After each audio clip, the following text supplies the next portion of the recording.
Hello, everybody, to the 28th Adam Driver Fancast. In today's episode, I thought it would be fun to read an Adam Driver fan fiction. Yes, what all YouTubers do when they have no idea what to do. Now, this one is called Beauty, period, written by Sky Solo. This one looked fun, as the summary says, you and college student Adam Driver are preparing for finals. Now, that just sounds like a fun little synopsis. So let's start. Stumped. You were stumped.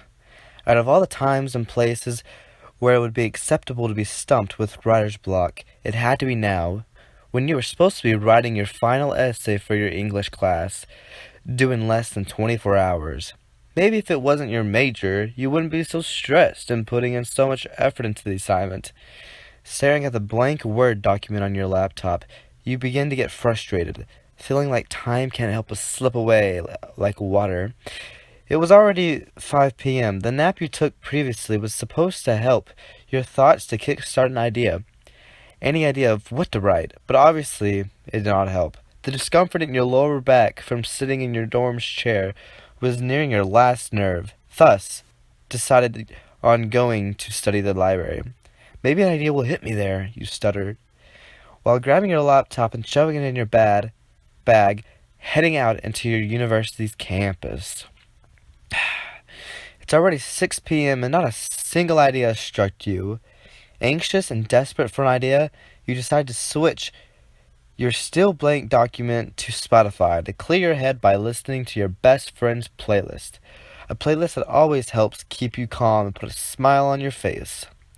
Still, it's some of my favorite songs, and some of yours, you know, since you're such a pain in my ass and always have to be up in my space.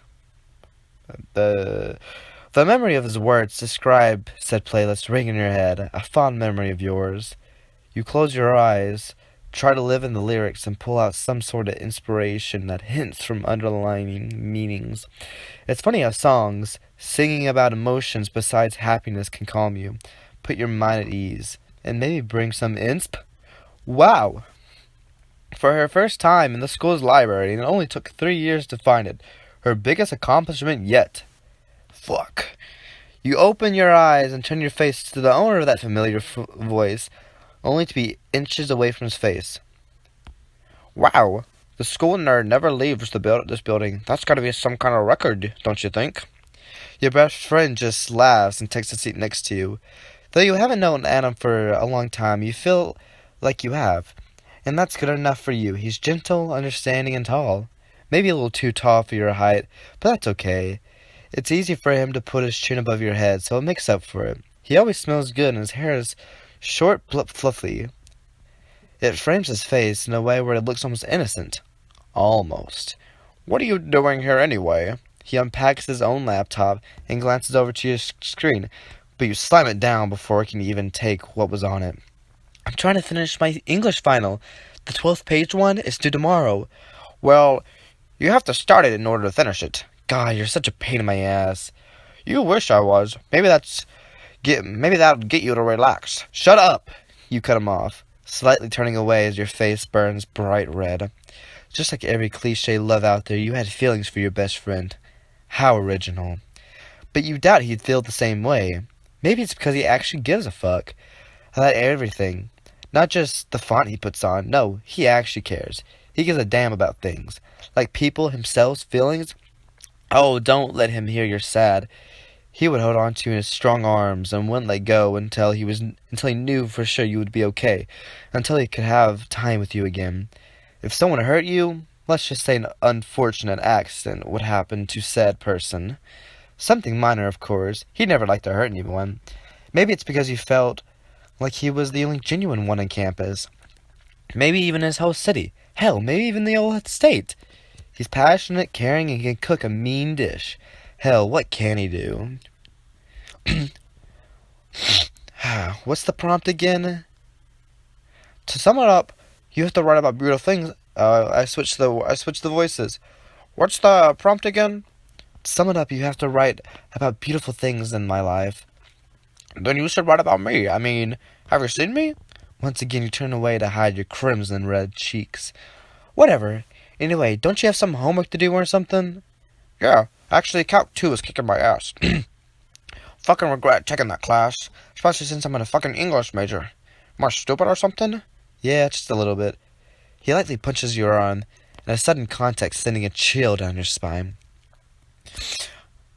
I don't want to do this. He lays his head on your shoulder, his nose on the crook of your neck. Your breath hitches.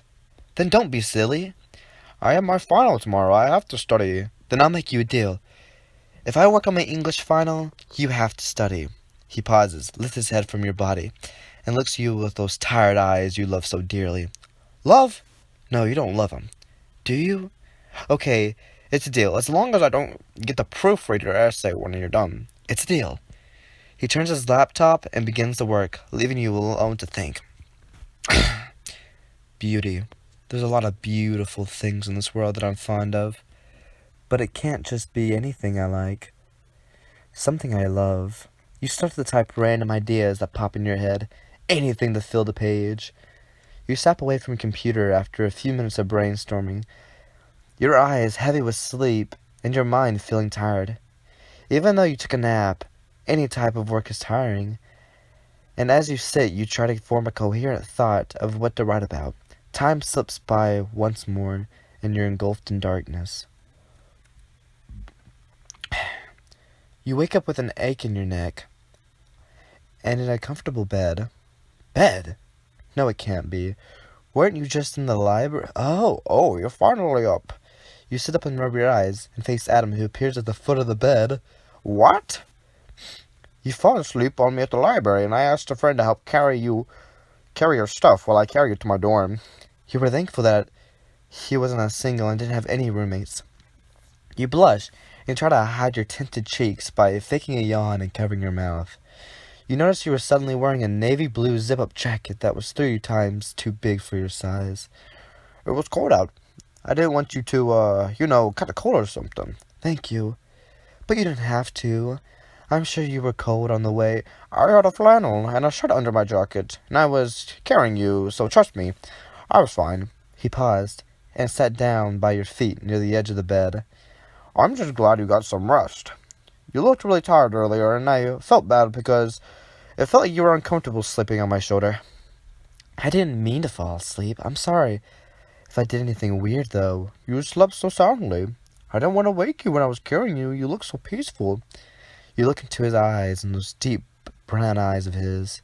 They were gentle and kind, warm with love.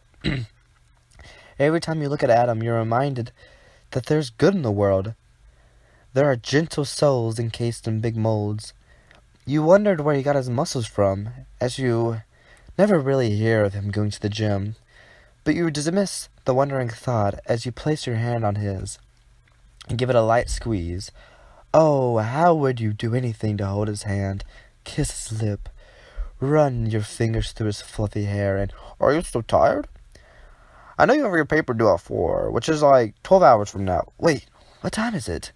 It's 4 a.m., you dumbass. Can't you not count? Fuck. No, I'm good. You look at the floor and you see your bag is next to the bed, and you reach for your laptop. Is it okay if I stay here tonight? I don't want to bother you. Oh, that was the woman.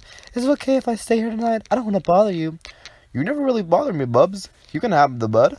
I'm going to work on some stuff right now, if that's okay. You wanted nothing more than him to lay it on you while you both did what you needed to do. Of course, this is your dorm after all. Yes, but I want you to be comfortable. He's always caring about others, even when it means sacrificing his own comfort. Thank you. You open the blank document once more and you face yourself with a question in hand. And then it hits. Adam. I could write about Adam.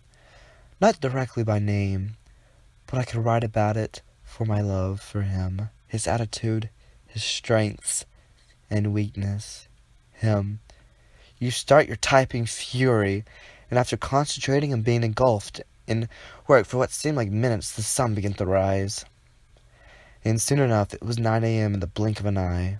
You peek behind your legs to be met with the sight that would take your breath away. The sun on his golden skin. Oh, how the sun kissed his face and shone on his hair. his features prominent and beautiful, almost as he was carved by Rumman's beautiful beauty. His eyes slightly open, and a smile fall on his face. "Good morning," he whispers in a heavy voice, almost so slight you barely heard it. "Morning, sleepyhead," you answered back. You moved your computer to the side and moved the papers spread on his chest. You placed your hands on his chest. "Would you like to read my essay now?" "Of course, love." "Love." He sat up and faced you on the bed, crisscross applesauce. You pushed your laptop to him and began reading. After what seems like an eternity, he closes his eyes and looks into yours. He closes it and looks into your eyes. "That was beautiful." "Yeah?" "Yeah." An abrupt silence overfills the room, and a nervousness sets in at what he thought. He began to speak again. "Was it about me?" "What, would you be mad if it was?" "No." He placed his hands on your crossed legs. "Would you be mad if I felt the same way for you?" You inch closer, your palms climbing up. Your heart begins to race. "I would be tremendously happy." "Good, because I've felt this way for some time now." "So have I." You place your hand on his cheek. "I wish we could have just told each other how we felt a long time ago." He brushes a strand of hair from your face, and as his finger touches your ear, you shiver. "I wish we would have too." He slowly leans in, and you follow his lead, and meet his soft lips, placing your head behind his neck to push him impossibly closer to you. As you break away, he pulls your head to his, foreheads touching, as you both smile. "At least I can do that now." You dismiss the rest of your worries and kiss him once more. The beauty of the world was no coincidence, for you are also here. The end.